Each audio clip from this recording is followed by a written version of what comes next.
Cool. Are we live? Yeah, I think we are. Awesome. Hey, everybody. Welcome to the State of the Market Ocean Freight Rate Update.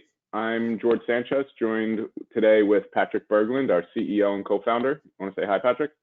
Hi, everybody. Hi, George. Good to see you today. Likewise, man. Likewise. With all this remote work, it's nice to see that we have nice shirts on today. We're actually prepared like we normally would be for work. Absolutely. Just a quick housekeeping item. We're going to do a Q&A session at the end of the webinar, just for about 5 minutes. There's a question box over in the GoToMeeting, over on your right-hand side or left-hand side. You should see it right there. So as the presentation goes on, feel free to drop anything in there, and we'll be sure to set aside that time at the end to start taking questions. But yeah, other than that, let's get started. We're going to start with a quick introduction. For those of you who aren't familiar with Xeneta, we're going to introduce who we are, what we do, why we do it. We're going to then go into a high-level overview of global market trends. We're going to jump into the platform and do a quick trade lane deep dive, most likely on Trans-Pacific eastbound into the US and Far East main ports into Northern European ports, two of the largest corridors globally. After that, again, we'll have time for a Q&A session. Cool. So who is Xeneta, right? Xeneta is the world's largest ocean and air freight database of procurement contracts, right? What literally happens on a daily basis is that companies around the world send us, usually via Excel, sometimes through API, sometimes through other means. They literally send us their negotiated rates with an ocean carrier or a freight forwarder. Sometimes we collect data from freight forwarders. It's usually their spot market FAK rates, but important thing to note is that it is also their purchasing rates. So what that means, that results in around 9 million new rates per month, so an absolutely massive ingestion. It takes a huge effort from our data scientists who sit in Oslo. We cover around 160,000 different port pairs, and historically we've accumulated over 200 million different data points. So a super, super rich database that covers all different facets and modes of transportation globally. Now, who do we work with? We work with shippers, freight forwarders. Ocean carriers use our platform to get market insights. They don't contribute anything directly to it, right? Because they're more of the seller side of the market. However, they do find a lot of use from our data and understanding what's going on in global markets and how can they maybe be more competitive, right? But we collect data from all different industries, FMCG, pharmaceuticals, industrial parts, retail, and so forth. So we really cover this very large spectrum of what is going on in the marketplace. There's always been some level of narrative saying that, pharma is always going to be more expensive than automotive, and automotive may always be more expensive than retail. And when we look at big data, it's really interesting to see how trends are not necessarily correlated to anything else other than supply and demand, right? We'll talk a little bit more about what that looks like in the platform, but I guess what we're just trying to say here is that throughout the entire ecosystem of the ocean and air freight industry, we're really working with everybody, and we really have data on almost everything. So again, to my point, here's a bit of a vanity slide for us. Some of the customers that we're really happy to work with, long-term customers who use our data in a couple different ways. But at the end of the day, it's really about getting insights into the marketplace and using this information in their procurement strategies. So when we talk about procurement strategies, there's really a few key use cases for BCOs and shippers, right? Throughout the entirety of the year, you're gonna need to monitor the market at some point. You want to know, how is COVID impacting the market? What is going on in key areas? What is the spot market doing? What is the long-term contract market doing? How is this affecting my business, right? So if we can segment that down into maybe 3 specific areas, we can talk about tendering, analyzing, budget and planning throughout the course of the year, right? So Patrick, if you want to maybe just load up the whole screen, we can talk through some of these, right? Absolutely. Yeah, I think these are the key areas, right? That we deliver value to our community of shippers in particular, right? And I just want to sort of chime in a little bit, so we're not necessarily going to go into detail on all of these areas here, as we also want to take a bit of time to go into the platform. But looking at it this way, but holistically, it makes it a bit simpler to understand. How does all of that rate data that you talked about, George, sort of come into play, and how do we put that at use, giving value to the customers, right? And absolutely. Yeah, I'll let you take it. Yeah, sure. So, I mean, when we're talking about tendering, that's usually one of the most compelling events. When a company is about to go into negotiation, they're like, "Hey, we need some data to know how we're performing currently. How did our rates? How are the rates that we negotiated last year competing in this marketplace right now? Should we look out for supply chain disruptions where we might get rolled? Are we paying too much? Are we paying too little?" So by injecting data into the tender, we can do things like setting target rates. We can analyze bid rounds, so round 1, 2, 3, however many you may go through, and really identify very, very quickly what would normally take maybe 2 to 3 months in only 2 to 3 weeks, depending on your strategy, right? From there, after rates are locked in, we can move into the analyze use case, where we're just measuring supplier performance year over year. A lot of times you have questions from leadership saying, well, what was the impact of COVID? How did this change our business? How are we performing year over year? So within the platform, we have a lot of analytical features to say, to do these apples to apples year on year analysis. Yeah, I just want to add on that sort of area, George, I do want to chip in as well. We get a lot of our customers asking, how do I stack up against peers or different sort of volume segments of the market? And this is where we, as a company, we can dive deeper and do more customized analysis as well, to really offer that additional sort of granular insight in terms of performance, and then also assessing historical performance and what was really the gain or loss based on the contract duration that you chose from last year's tender.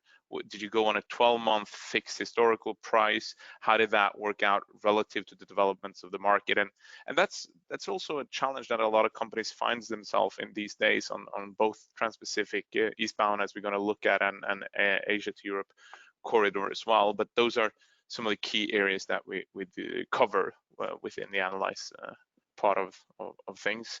Should we mention a couple of words about budget and planning before we go into the platform? Yeah, definitely. Sure. So, budgeting and planning, how do you communicate internally, and how do you set where your spend is going to be for the next 12 months or even 24 months, depending on how long you're negotiating your rates, right? Using market data to understand how much has the market changed since your last procurement cycle, and starting to wrap your arms around justifying maybe an additional budget, right? Maybe you need to request an extra $2 million because you're shipping on Shanghai to Los Angeles and rates are sitting at $4,000 a box right now. And somehow you need to make sure that based on how many containers that you're shipping, you're spending, I don't know, $2 million more, but the rest of the market might be spending $10 million more, right? Asking for that additional budget and communicating that effectively by incorporating market data is part of how we can, support our clients, specifically through reporting and within the platform. Patrick, Perfect. Anything else to add on that? No, I think that's fine as an introduction to the different areas where you can apply the data and extract value and create that ROI that we were so focused on. Let's see what we can do going into the platform. We preloaded a few pages here that we thought would be worthwhile going into. And this is a part of our platform that is called Market Trends. So in this on this page, we look at the development of the short-term market versus the long-term market. And what we've selected here is, as you can see on the top here, Market Trends is the page, and then we've gone to short versus long. We can also here, for good sake order, look at schedule reliability as another topic of interest for a lot of our customers. But what we're looking at here is the long-term market, but not the full sort of long-term market in terms of any valid contract per today, but only contracts that's settled and has a validity from date within the last 3 months of today. So that means that we look at long-term contracts that are fairly new in order to see how has the market moved with that data set compared to the last 3 months in this example to begin with. Now, I want to switch that to the past 1 year, because I know a lot of shippers are now in their sort of tender period, right? Especially big European corporations will be there, and American companies are fast sort of closing in on that period as we go into Q1. And this view here is particularly interesting for those because it allows them to see high-level movements year over year, because a lot of shippers go with a 12-month fixed rate validity or a 12-month rate with a floating bunker. And what you sort of need to know before going into tender is what has happened in the market. And the way I think that you can start effectively looking at this is by going to this page in the platform, and here you will see what I've selected as global trends. Our users will always have the opportunity to populate this list with the trades that they use, so it will be very customized to the users. But here's a global trends overview that allows us to have a quick conversation on this. And here you can see some of the biggest corridors. Top left, Far East Main to North European main ports, where you see in orange the short-term rate as per today for a 40-foot standard dry. We can do, of course, 20-footer or whatever we want to look at, but you can see that year over year, the short-term market as per today on this corridor is up 62%, and the long-term market is up 25%. And then if I quickly sort of go down with my eyes here, I can see that Far East Main to US East Coast is up 84, and West Coast is up 157.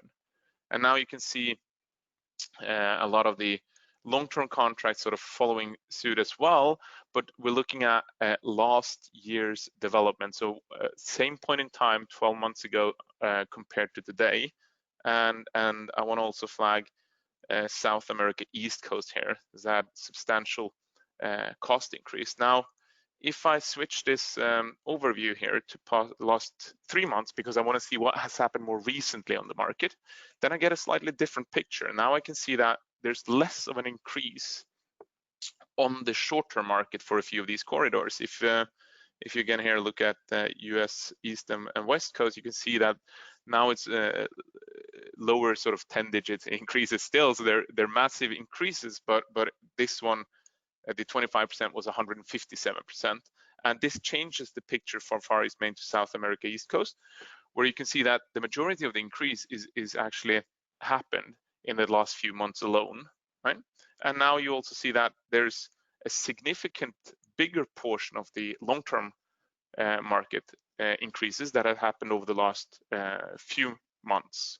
So this tells me that year over year, for Trans-Pacific eastbound and Asia Europe or Far East main ports to Europe, the short-term market has increased significantly, but more recently there's been more of an increase on the short-term, long-term market in relative terms. Does that make sense? Cool. Yeah, absolutely, man. One thing I just want to chime in here, when we're talking about short versus long-term contract markets are generally rates that are negotiated for about a 12-month period, whereas the spot market is more of that FAK 30-day validity rate. So there's not always a one-to-one correlation in their performance, but we like to look at both to have some kind of indication of immediate capacity reductions playing out within the spot market, and maybe if there's a sustained delta between the two, you may see an uptake in the long-term contract market as well. Definitely, and for the users, of course, they can scroll down to capture the movements of a whole boatload more of trades. And they can, of course, also search for specific port to port or region to region that's of interest for them. What we have chosen today, considering this is like a sneak peek into our platform and our abilities, we've chosen the 2 biggest trades in the world, where you can where we will do a more deeper dive into the price development, because now we looked only at a couple of snapshots in time. So if you want to look more closely at this in the platform, you can of course then choose to drill down. And I preloaded this Trans-Pacific eastbound development here, where you can see quite some interesting movements, George.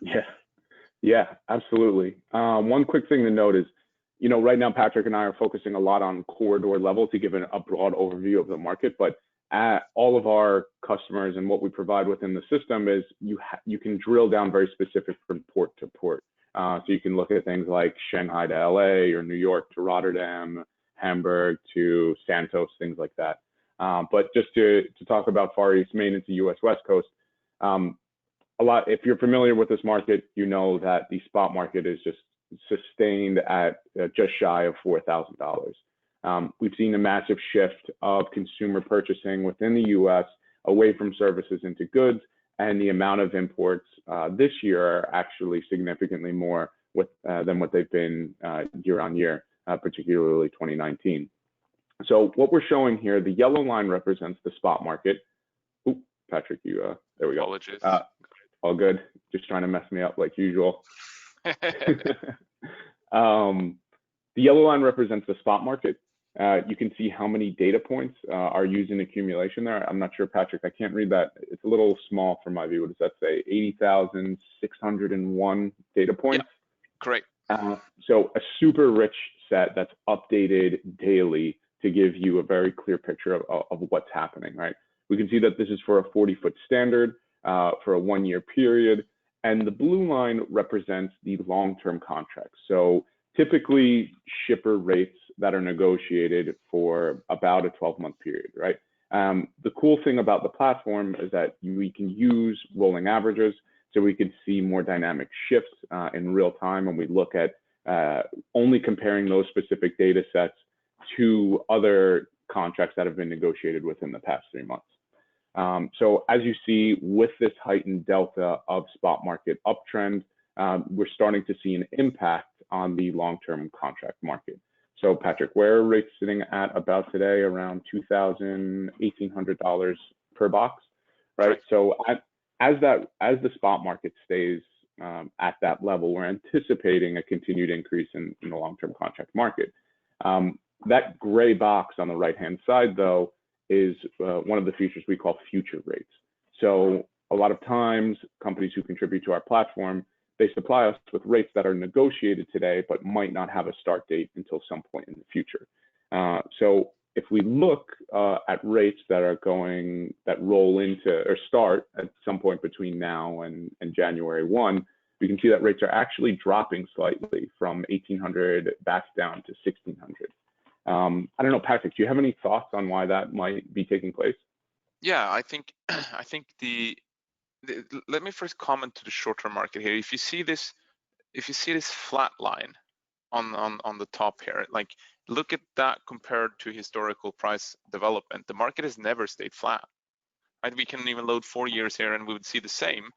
This is right at the point when the Chinese authorities stepped in and said that now the exports out of China is getting too expensive. If it goes north of $4,000 per FEU, we will need to consider whether we should do something, right? Because it's not very competitive for Chinese exporters.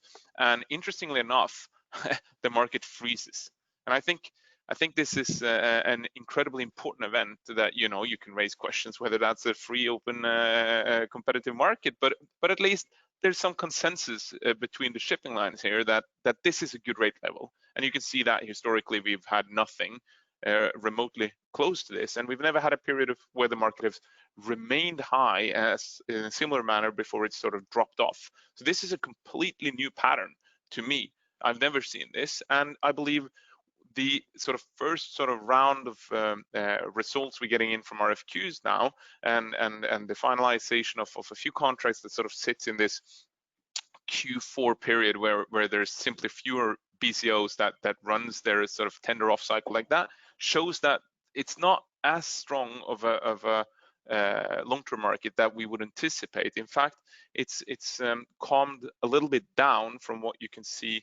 Apologies, let's see here, right? So it's come down a little bit, and we can see new bids coming in supporting these rate levels. And even though it's an incredibly strong sellers market, historical strong sellers market, and very bad time to market, we can see that some shippers, BCOs, are able to secure quite decent, reasonably priced long-term contracts, even though it's a price uptake. Don't get me wrong. If you look at this period here from sort of when it bottomed out to where it's sitting now, you're still looking at on average a 26% increase, right? So from a budget point of view, if you're a shipper, for the average shipper out there, that's going to have some notable impact for them, right?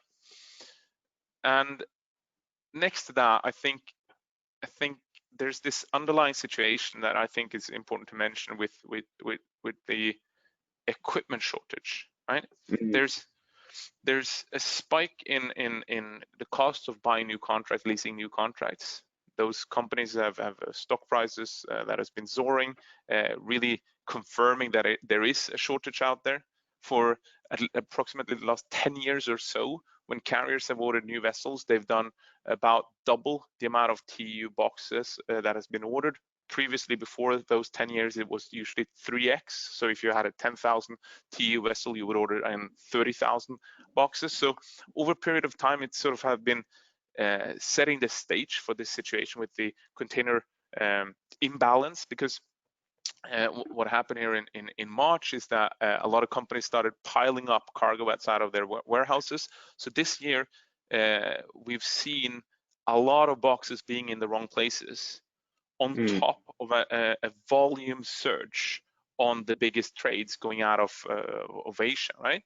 And this is the effect combined with the Chinese authorities stepping in, and my expectation is that sometime over the next couple of quarters, the situation might ease a bit and rates will soften up a little bit again. But considering how well the carriers played the market back in March, April, May in terms of balancing supply and demand, I do not see that we will come back to these really low 2018-19 rate levels anytime in the short term, because the carriers have had 10 years of really bad business. To be honest, their stock price hasn't developed a lot, and it's not been a lucrative investment to put your money into a shipping line, and so they need to at some level also please their investors, and I think their appetite to make some money is still strong, and kind of indicates that they won't allow this supply and demand equilibrium to slip away from them, right? So they have a very strong handle on that at the moment, and they're far more savvy than they ever been historically, because when we went into this global pandemic in the beginning of the year, our biggest fear was that they would not be able to balance supply with demand, and clearly they've proven us all wrong, printing profits. So, I mean, that sounds a little scary, right? To saying that rates may be sustained at this heightened level for a while, because to say, you can almost say that the ocean carriers have cracked this code of balancing the supply and demand to profit themselves in a way that puts the kind of the ball in their court. So what is your recommendation to shippers out there who may be negotiating? I mean, not even just specifically this corridor. We see these kind of rate spikes all over Far East Maine into Australia. South America, West Coast is absolutely through the roof. There's some movers and shakers out there. There's opportunities where the market is going down. But how would you approach this as a procurement team, as a shipper? And of course, in our customer webinar, we go way more in depth on these things, but there's a few things to keep in mind when you look at this picture, I think. One is your MQCs, right? If carriers smell that you're missing the MQC in any way, you're going to be pushed onto the short-term market. So it's also important to understand the incentives carriers have to sort of move boxes on that short-term rate relative to the long-term rate. This is a massive difference in the profits they make, and you can see that on the backhaul trades now, where carriers want to quickly move empty boxes back to the front haul rather than wait to have them loaded with cargo. It's such an extreme market dynamic that they would rather bring it empty back in order to potentially get a $4,000 rate on the front haul.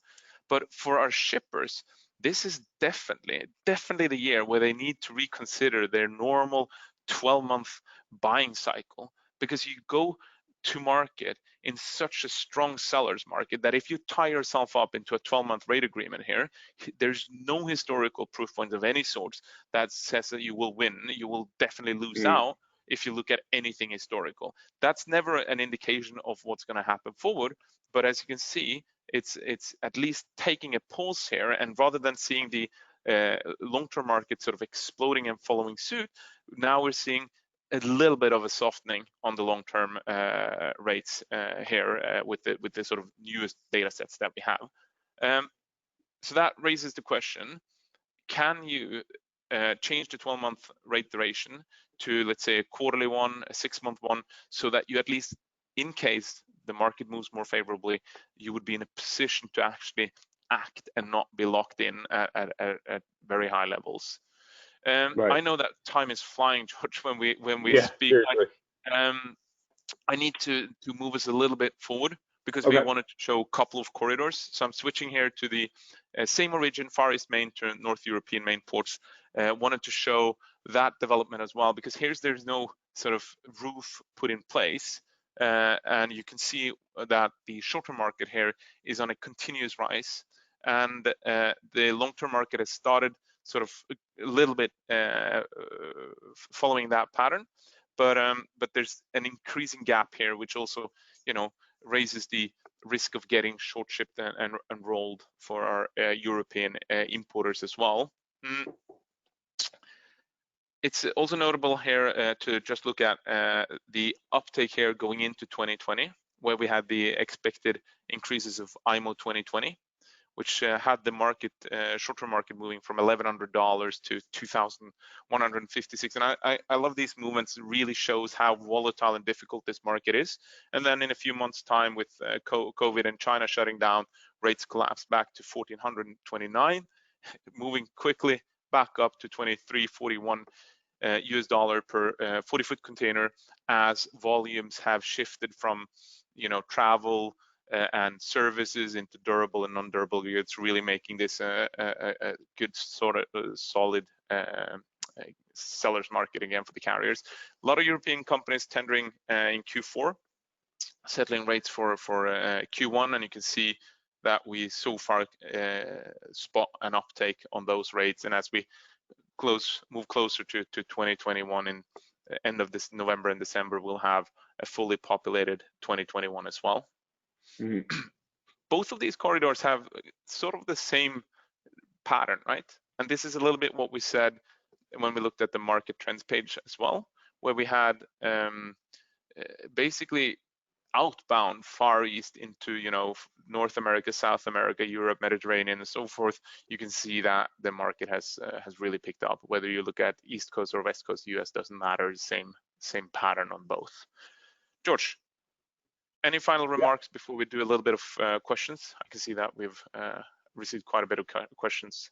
Yeah, I was just going through some of those now. No, I mean, I guess one of the main points that I wanted to drive is that despite the fact of COVID disruptions throughout the world, and I kind of said this before, but there are always opportunities globally, depending on the footprint of your supply chain. Just because some corridors are skyrocketing right now doesn't mean that others aren't presenting an area where you can offset maybe some of that additional spend if you're, shipping from on one of these particular port pairs. So one of the things that a lot of the exercises that we've been going through right now is looking at the holistic supply chain and where are the ups and downs, right? So just to keep that in mind, some of this sounds I don't want to say negative, right? I mean, it's the reality of the situation where pricing is pretty high right now.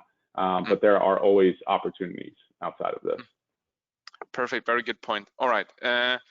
Cool. Couple of short questions, George, sort of like housekeeping questions. What rate terms do these rates include? This is CY or gate in, gate out. So it's important to understand how we do all ocean leg relevant cost. We deal with floating bunker mechanisms. We structure everyone's cost, whether they have 10 different surcharges included or excluded. We deal with every customer individually to normalize the data, so it's harmonized for an aggregation. Yep.